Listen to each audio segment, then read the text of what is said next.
High বন্ধুরা, কেমন আছো তোমরা সবাই? আশা করি সবাই ভালো আছো।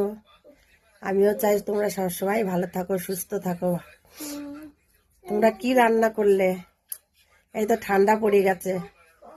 কি ভাত না রুটি না পিঠে, কোনটা? আমার মেয়ে পিঠে খাবে বলছে, দেখছো? হ্যাঁ, কিউট। আর হচ্ছে এখন তো ঠান্ডা পড়ে গেছে, এখন রাত্রে বেশিরভাগ রুটি হবে। কেউ গরম গরম ভাত খাবে, না হলে পিঠে খাবে, এখন যতদিন ঠান্ডা আছে। আমাদের আজকে রুটি করিনি আর ভাতও করিনি, আজকে সোয়াবিন আলুর তরকারি করেছি, শুধু মুড়ি দিয়ে খেয়েছি।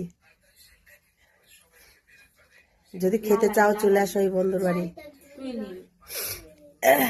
আমাদের এখানে ক্ষুদিরাম মেলা হচ্ছে, যদি দেখতে চাও চলে আসো হলদিয়াতে। Good night.